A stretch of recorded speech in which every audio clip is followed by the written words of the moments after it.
true believers, and welcome to episode 18 of the Mighty Marvel Mayhem Show. I'm your host, Kevyn Knox. Can you believe we're at episode 18 already? It's amazing. Well, you know the drill. If you like what you see, click on the thumbs up. And if you're new here, click on subscribe. Okay, let's get going. So in today's episode, we're taking a look at Iron Man. That's right, Tony Stark, the invincible Iron Man, in the pages of Tales of Suspense, which started out as an anthology series and then became a superhero series with issue number 39 and the introduction of the aforementioned Iron Man. So now we're cutting to issue number 45, which is where we last left off.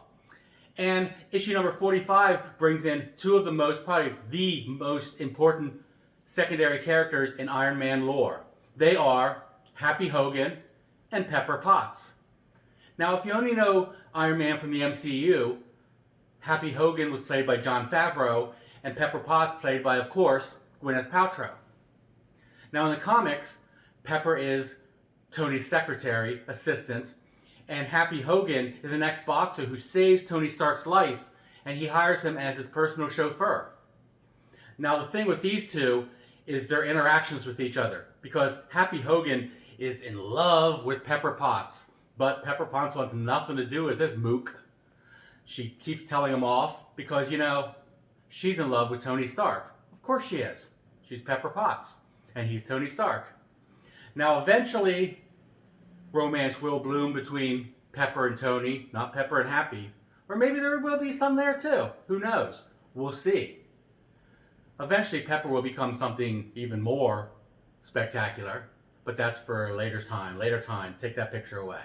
Okay, now, cut to issue number 46. And we have the Crimson Dynamo. The introduction of the great villain, the Crimson Dynamo.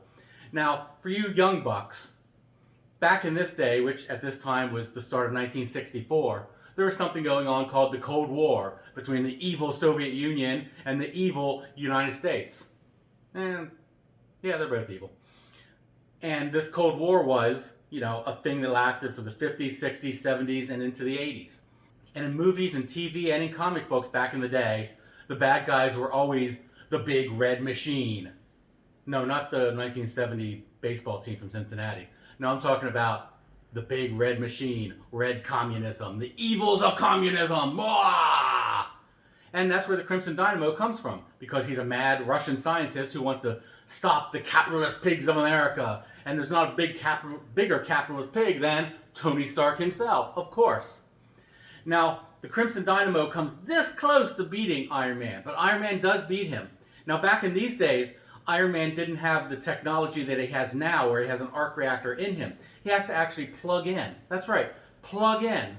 I hope he has adapters for like different countries' outlets, because they're strange in some countries. But you know, he's a smart guy, he's a futurist, he probably does have those. But still, it's funny that he had to plug in. So, he's not as powerful as he is now, but he did beat the Crimson Dynamo. But the Dynamo will be back. The big red machine will be back. Cut to issue number 47, and we have a villain as cool as the Crimson Dynamo is. That's how lame the Melter is. That's right, the Melter. The freaking Melter. His ability? He can melt iron. Which, you know, is a cool thing, but he can't melt anything else. He can't melt copper, he can't melt steel, he can't melt aluminum, he can't melt anything. I mean, he can't melt the flesh off of Tony's arm when he melts off the iron. I mean, this is an important thing to have when you're facing someone called Iron Man. But Tony Stark's smart. He made a fake suit out of aluminum and then beat the Melter. I don't know why, you know, the Melter could have just punched him and crushed the aluminum suit and then beat him, but supervillains are stupid. And the Melter is one of the dumbest. Okay, now we cut to issue number 48, and 48 is an important issue because up until now, Iron Man had this big, bulky armor. It was first gray, and then it was gold, but it was still this big, bulky armor. But in issue number 48, Steve Ditko came in. And along with Jack Kirby, who was a regular artist on Iron Man, sometimes Don Heck was doing art, but it was mostly Jack Kirby. But in issue 48, Steve Ditko came in, and they did redesign Iron Man's armor to be the more modern-day red and gold armor that we all know. And throughout the years, Tony has had tons of different armor, but they pretty much stayed like this. Except for maybe the Silver Centurion in the 1980s, but it was the 1980s after all. And even the armor of today, and even the armor in the MCU looks similar to this, just a more advanced version. And 48 is where it first appeared.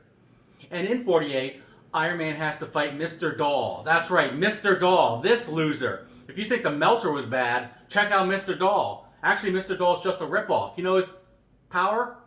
He can change little dolls' faces and have control over you by putting your face on a doll. Hello, Stan Lee, have you not already heard of the Puppet Master? I mean, you created him, so you should have heard of him. This is just a knockoff of the Puppet Master. A really lame one, too. And what's with the horns? Why does he need horns? Is he a fucking Viking? Anyway, enough of Mr. Doll.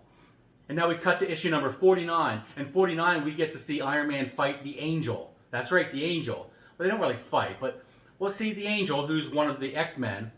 Young buck, 18-year-old teenage superhero of the newly founded X-Men, comes too close to Stark Industries, and the radiation tests that they're doing warp his brain and make him evil. Because, you know, that's what we thought radiation did back in the day. I don't know. Radiation does a lot of weird things in the comics that it doesn't really do in real life. But anyway, he's evil now. He quits the X-Men, is looking for Magneto to join his forces. But meanwhile, Iron Man has to stop him. And he has to bring him back to his own mindset. And he does that by falling way off and almost falling to his death, thinking this is going to bring the Angel back. His good guy consciousness is going to break free of the evil radiation consciousness and save Iron Man. Well, Angel does. And he dive bombs and gets him just in the nick of time.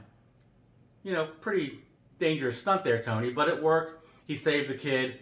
He rejoined the X-Men. And Tony Stark and the X-Men, or Iron Man and the X-Men, they don't know he's Tony Stark yet. Iron Man and the X-Men become the best of friends. Well, until the Avengers and the X-Men fight in a few issues after this. But that's a whole other story.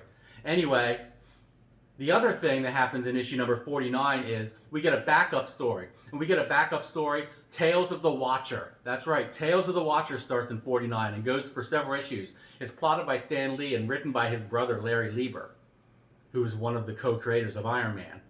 And they take the Watcher and just tell stories about him because, you know, he's the Watcher. Don't you want to hear stories about the Watcher? Actually, there's stories about what the Watcher is watching, because he is a Watcher, even though our own Watcher, Uatu, is kind of a bad Watcher. He's watching. Have I said watching enough?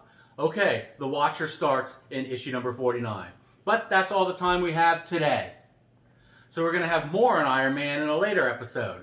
In the next episode, episode 19, we're going to talk about some more of the early adventures of the mighty Thor, God of Thunder, and the Tales of Asgard that go with it. Right now, I'd like to thank you for watching this episode.